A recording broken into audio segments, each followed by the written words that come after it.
ocean or floating in a bathtub, maybe. It is actually really relaxing sleeping here while we're floating.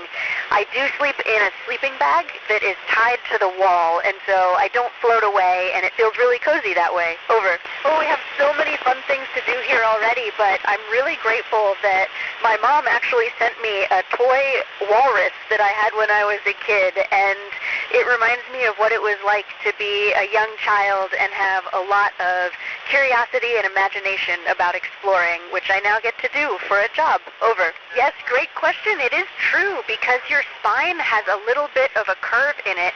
When we're up here and we're weightless, that curvature stretches, and so most people grow about 1 or 2 inches or a couple of centimeters, and unfortunately we go back to normal height when we get home to Earth. Over. Yeah, great question.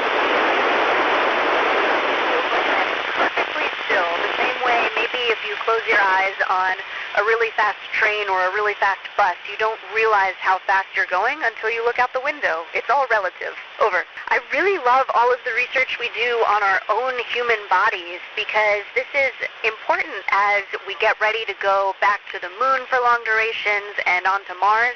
Knowing how the human body operates in space is really important.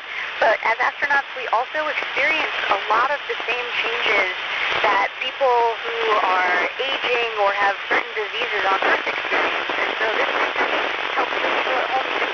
Over. In some ways, I think I was used to it right away. It felt really natural and really fun to be floating.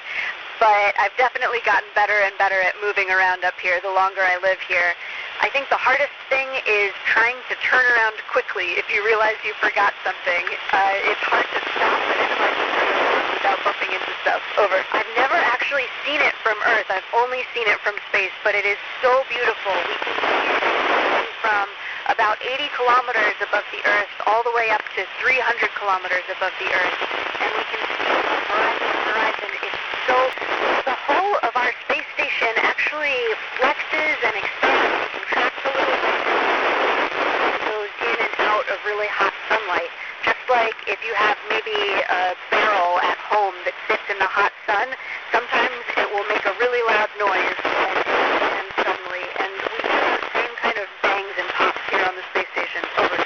We can see satellites, luckily not too close, but we can see them going over the horizon, and they look like shooting stars. It's beautiful. Over. I haven't done a spacewalk yet, but I hear it's incredible, and we use special tethers, kind of like retracting leash, and really small tethers to keep us close to the space station. Over. We can't take showers here, but you can just squeeze into the pool. I'm a child, and I would love to research some of the possible life that could be existing on the icy moons of Saturn and Jupiter, so I would love a space station out there, maybe someday. Over. That's a great question. When we look down at Earth, of course, we can't see borders, we can't see individual people, but we can definitely see the impacts of what people do as a whole on the Earth. We can see forests or the lack of forests.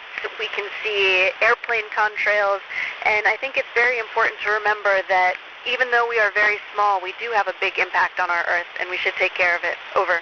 Oh, thank you so much for having me talk with you. Thank you for the great questions, and congratulations on making contact with the International Space Station. I hope you all continue to pursue the things that make you really curious. I think that will bring you a lot of joy and fulfillment in life. So stay curious and keep exploring, keep helping each other, and be good teammates. Thanks for the great questions. Over. Thank you. It's so great to be speaking again with Mexico City. Gracias. It's so wonderful to speak with you. Thank you. This is the International Space Station signing off.